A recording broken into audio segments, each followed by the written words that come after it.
I am so excited. My Amazon delivery just arrived and I received a new book today, and it is called Frida Kahlo.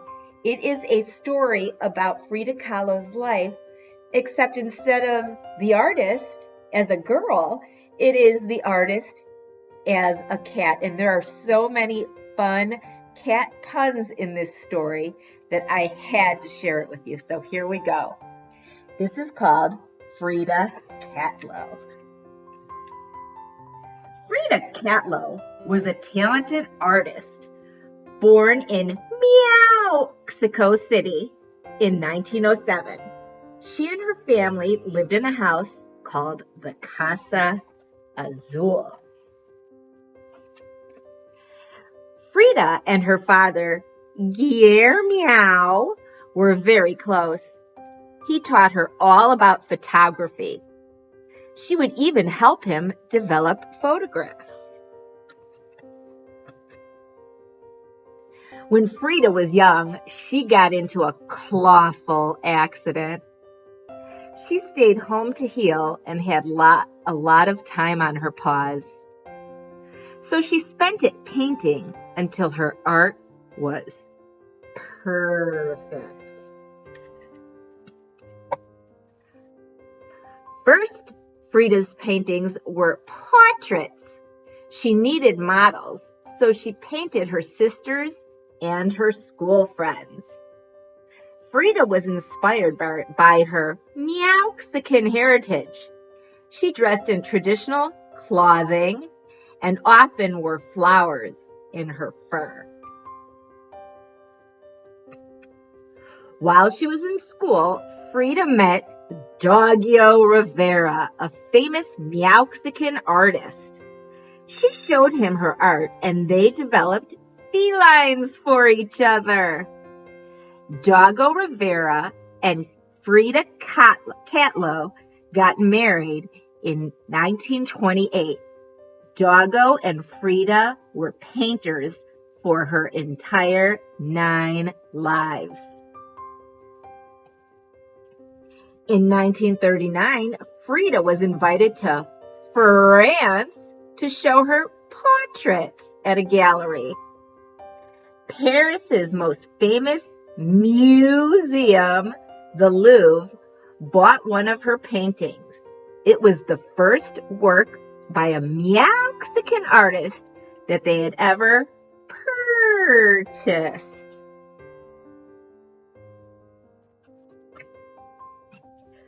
Frida had a fervent love of animals and often included them in her portraits.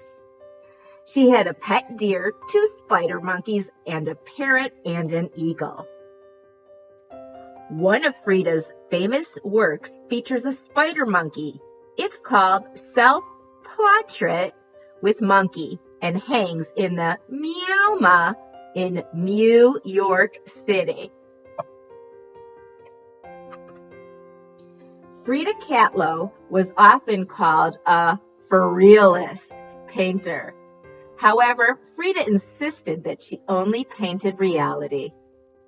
Some of her most famous paintings include The Mew Fridas, A Few Small Catnips, and Doggo and I. Frida Kahlo is one of the most famous female painters of all time.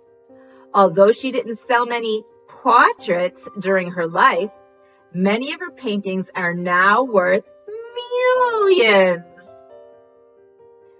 Her paintings can be seen in museums from Whiskerton, D.C.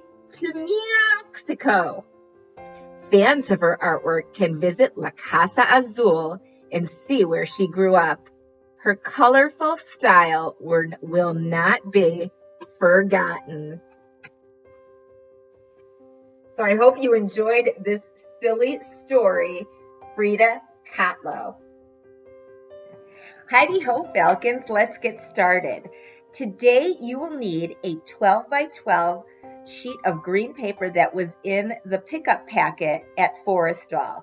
You will also need something to put behind your paper as you're working to protect the table or surface you're working on. I'm using this plastic placemat, and I'm just going to place it right over it so that I protect the surface that I'm working on. You don't want to make mom unhappy. Oops, excuse me. You will also need your cutout self-portrait that we used the other day, some glue, and most importantly, pastels. These were in the art kit that was at the beginning of the year available at school. If you have colored chalk at home, that would work as well. But this is a softer, finer material that really adds brilliance of color. Now, these can be quite messy, so you really want to be careful when you're using it. We are going to use just our fingers for holding and our 2 fingers for smearing. Otherwise, you're going to end up with the pastels all over you, and it's going to be a big mess. Much like our picture of Frida, who was standing in front of plants, kind of in that jungle-like floral and fauna atmosphere, we are going to be creating plants behind us. The way we're going to do that is using our pastels. I chose some green, and I'm just going to start by making a leaf. Any kind of leaf you imagine, and I'm going to color it in, but I'm not going to, look how I'm doing that. I'm not really coloring it in that much, because what I'm going to do is take my fingers and start spreading it so it gets this soft look. Now look at the mess I get on my hands. Don't go touching things around the house while you're doing this. Now I can also take another shade of green to add to this, and it creates a bit of a reflection on my leaf. And sometimes the sun might hit, so I might add a little yellow. And it really creates this brilliant color. Now, if I go back in with a black, I can create shadows or even some detail on my leaf.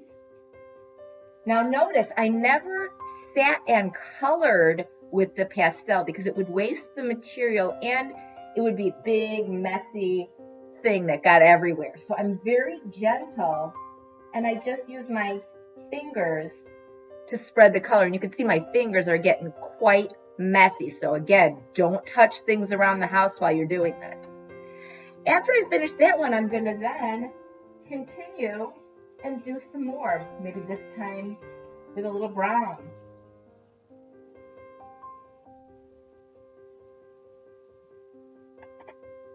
And maybe I'll add some green, different kinds of green. We want it to look like a jungle scene behind us. And think about the colors in nature are not always just straight up what we think they're going to be. The way the sun hits a plant creates a different kind of look, so that when we're done, our whole entire surface would be covered with this gorgeous pastel jungle scene that we've created.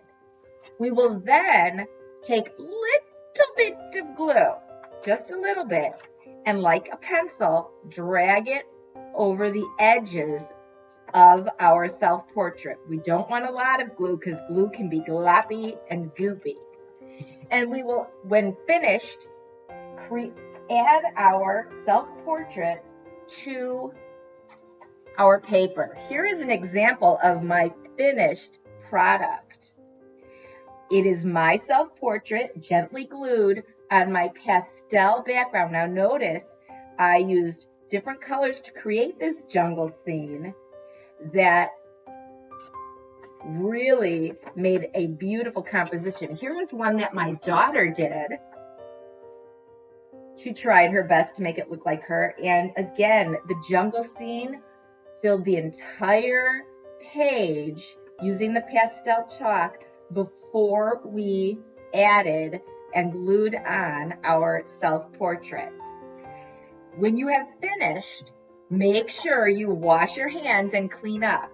Then ask yourself, did I follow directions and include all of the parts and elements that I was to include in my project? How is my craftsmanship? Was I neat? Did I work carefully? Is this something I'm proud of?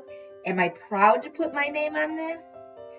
Then check how creative you were. Does it look like an original piece of art? If you can say yes, of course, sign your name, because that is what all great artists do. After doing that, go to the assignment link and using that little microphone button, take a picture of your work, because I am absolutely so looking forward to seeing your self-portraits inspired by the artist Frida Kahlo.